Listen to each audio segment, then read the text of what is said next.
listen to other people and then feel it, understand it, and come to your own conclusions about stuff.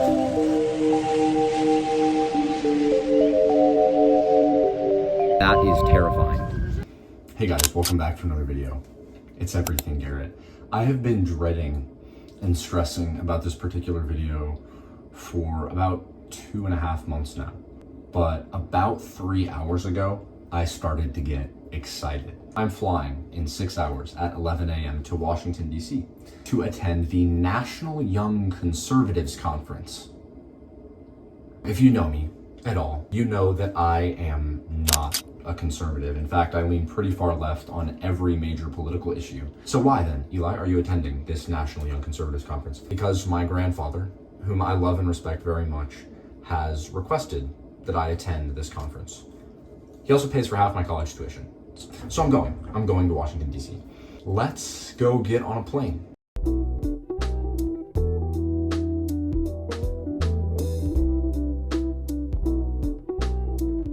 We have officially arrived in Washington, D.C.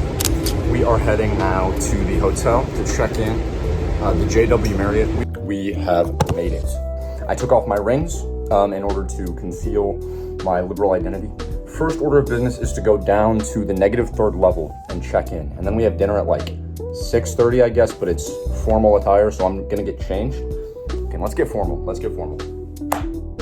Oh yeah, look at that. It's like I'm back at a debate tournament. In a way, I am. Next step is to go downstairs and check in. So we did it. We checked in. Here's our badge that I will keep in my pocket for as long as I can. Put my rings back on too. I felt naked without them. We have dinner at 7. So until then, I will just be walking around.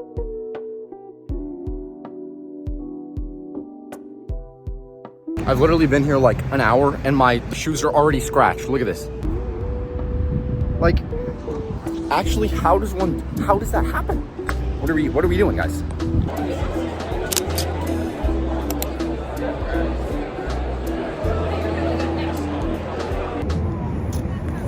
Dinner 1 complete. Let's talk. This guy, Lieutenant Colonel Allen West, was the opening speaker. Talked a lot about how the left liberalism these days is really just, progressive socialism, Marxism, this push towards government owning and having control of production, like Zoran in New York City. Talked about his experiences in Berlin and the Soviet Union, where he saw the effects of socialism and its harms on the people. He talked a lot about kind of property and, freezing of rent being this bad thing because they're then controlling where you live. My pushback there would be that I think socialism is, at this stage in America, is more focused on, redistribution of wealth and sort of bettering the lives of impoverished people compared to this like top 1%, top 0.1% who live in this like lavish lifestyle. There was also just a couple of times where he, blatantly lied, which is, not unexpected, but was kind of disheartening. He claimed that, crossing the border illegally is a felony. It's not, it's a misdemeanor. He then went on to say that, these sanctuary cities are essentially the same as housing a murderer in your house and making you an accomplice to the crime. It's like unlawful, these cities that are providing sanctuary to undocumented persons in this country, which I just take great issue with. But I think a lot of what he talked about was that, this conference is going to arm conservatives with the ability to go back onto college campuses and fight sort of liberal and progressive ideals.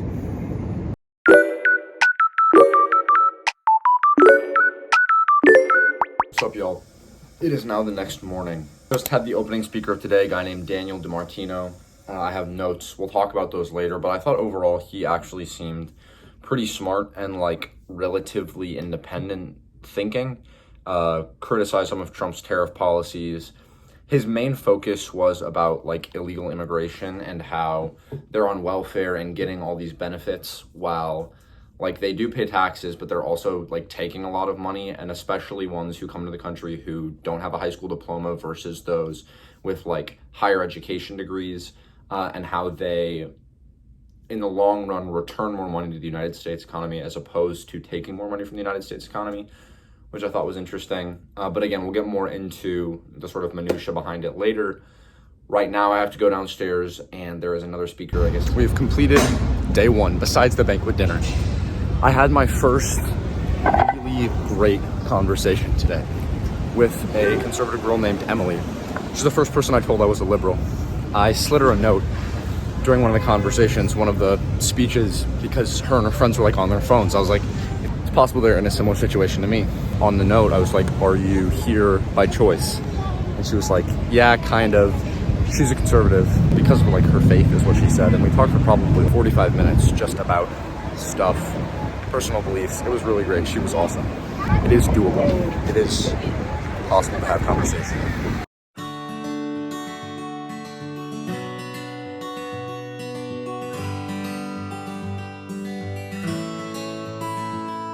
Treasury. White House is coming up on my left. Be there in a sec. Give it a shout out.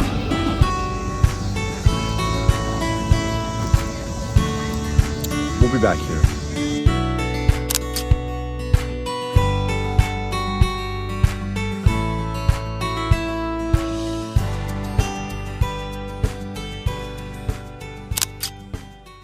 We're done with two of the speakers for the day, on a little break back in the room.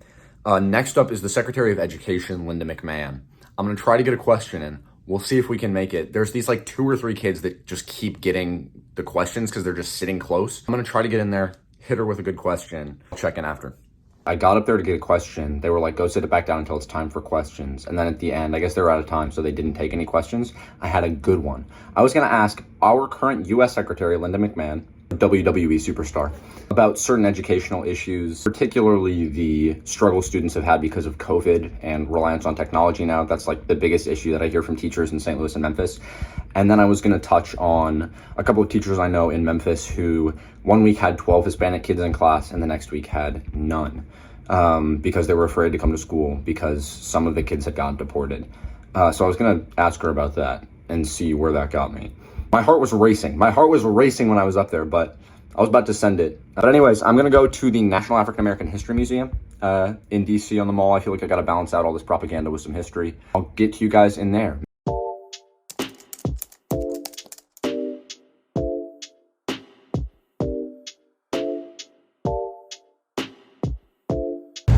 Heavy. Very heavy. I teared up when I got to the Black Arts, Black Theater section. Just kind of what resounded with me. I could see in the eyes of this woman just like her creativity and her passion. And you know, if you don't know, go there and learn about it. I'm gonna go find another scooter because I had a lot of fun riding that scooter.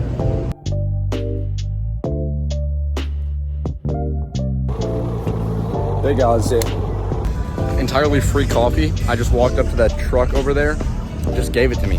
Next. Thank you, DC Farmers Market. I figured this might be a good place to sit and reflect on the conference so far. So I'm gonna give my 3 greatest concerns. Starting with this, something that I've heard multiple times is that America has divine providence, or that we are in all ways the most virtuous and ordained by God, and that's why we are in our position that we are today as perhaps the most powerful country in the world, arguably. Depends on your metrics, I suppose. And that is terrifying. The idea that these people think that we are somehow fully justified in all of our actions because we are ordained. There's some reason in it too, like they believe that by, you know, following their faith as Christians, is a very Christian organization too, very Christian conference, that like by becoming virtuous through their beliefs, that's number one. My second biggest concern is the lack of regard for truth that they seem to have. I've heard that undocumented immigrants are felons, that the cities they reside in should be considered lawless, that, you know, Donald Trump didn't rape E. Jean Carroll, and that he was only found guilty of defamation and not sexual assault. Took a Google search to find out that was wrong. And this guy, he's written a book on it. So he knows what he's talking about, and he knows that he's lying. And I'll give some comfort here. It seems like some of the students are not happy. Like, clearly a little bit shell-shocked on their faces, like learning that some of these points are what they are to the party and to the organization. But there are many more who are clapping and hooting and hollering. Brought up transgender athletes today. Like, that's a real issue. Less than 10 of them in the NAACP. Need I say more? It's just the diversion and the fear-mongering are incredible.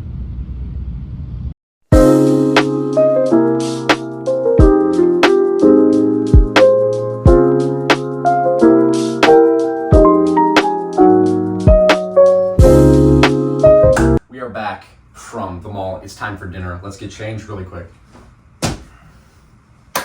We're going back down. Sage something. Just heard her speak at dinner. Best speech I've heard all week. It was basically just about having conversations and treating people right and being open to changing minds, etc. A breath of fresh air from what I've heard the rest of the conference, which has been arm yourself to defend against these points that these leftists will bring up on campus. Figure out how to go back. Like, it was still proponing that. Like, they were still like, this is important work. I'm so proud of you guys for being here and, you know, like fighting for what you believe in. But it was like, trust your heart and what is good and use that to fuel. Also, I just came out to my roommate as a liberal and a dude at dinner. I'm getting more comfortable talking about my beliefs. Both were open to conversation. And I had things to say that they had not heard, obviously. So that's good. But there's also like the social, the main thing is this social aspect, right? Like their beliefs on like Christian-based stuff, abortion, gay marriage, like that sort of thing that I'm hearing a lot is like the main reason they couldn't vote for Kamala, like personal social beliefs, which I'm not going to change by arguing with them. So we kind of stay on the more universal stuff. I don't know. It's hard. I started a walk in search of snacks.